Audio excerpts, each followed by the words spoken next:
Okay, so Charlie, could you just tell us a little bit about Frontline and kind of the security in a box that you've developed? Sure. Frontline Defenders was founded in 2001. We're based in Dublin, and the whole focus of the organization is to provide 24/7 rapid support for human rights defenders who are at risk. We work in about 162 countries.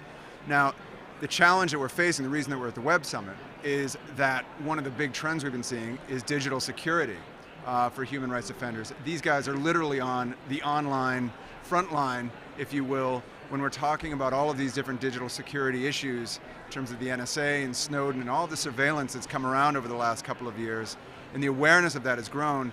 For us, that's an uncomfortable idea, and there's big questions about the legal issues and all of this. For human rights defenders, that can result literally in a knock on the door. I mean, the governments, oftentimes we're dealing with a lot of the repressive governments, are able to track where people are, who they're talking to, what they're doing by virtue of their mobile phone, or whether it is their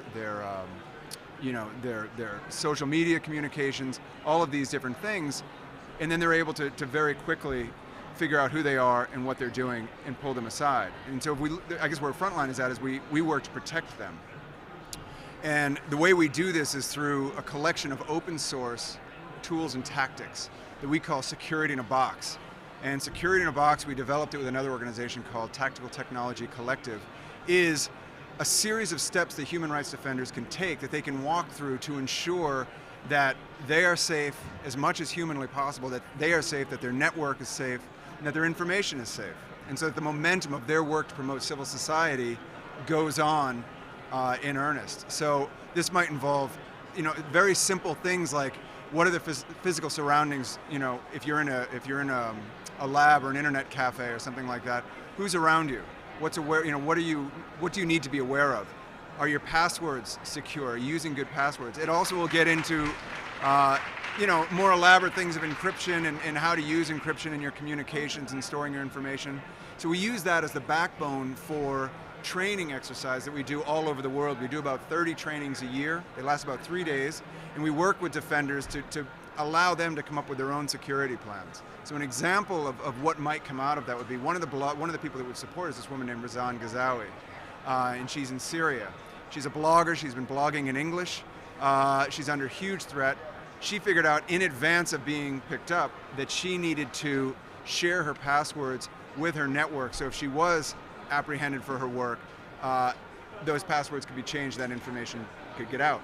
Now the reason we're at the summit again is to promote this idea of security and digital security and security in a box. But we're here with a guy from Bahrain named Ali Abdulhamam. And Ali is he's another blogger. He started in 2011. He managed a thing called Bahrain Online, and it was the only independent pro-democracy blog newsletter in Bahrain at the time. He was arrested for this, and he had to go into hiding. I mean, to make a long story short, he went into hiding, and he spent 2 years underground in Bahrain using the tools that he learned from Security in a Box and the training that Frontline had provided him that's based on that. So, a lot of what we're trying to do is, in light of all of the, all of these great ideas that are floating around the Web Summit, is to try to keep some focus on, what happens when you are in a more repressive society and these ideas are realized, and what can we do to maintain our own digital security. So. I guess from your kind of work, it would give the perception that governments are actually more dangerous for people's safety online than, say, companies that may fear that Google is tracking their every movement. Would you agree? I think it's a little bit of both.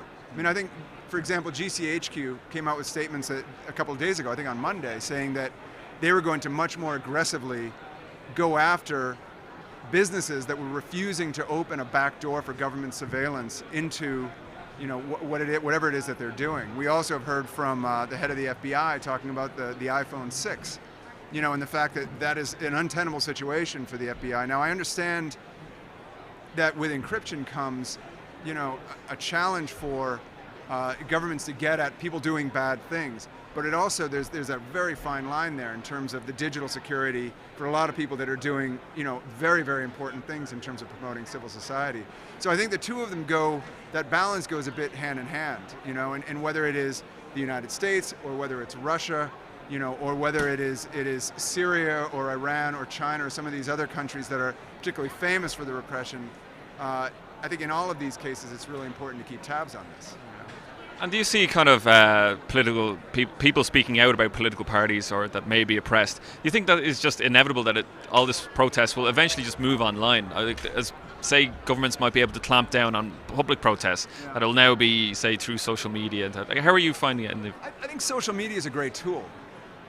But at the end of the day, people have to go down on the street. I mean, there's a real moment in one's, I think in the character of somebody which says, I'm going to get up from behind the computer and actually go down onto the street. I mean, a really interesting example of that is in Egypt, in Tahrir Square.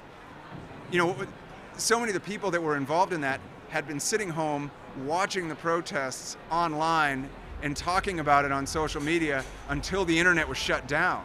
And at that moment, everybody goes down onto the street and really starts, and that's when I think a lot of the momentum really took off. But I think social media is here to stay. I think it is a crucial tool to that. But at the end of the day, it comes down to the people that are actually involved in the protest.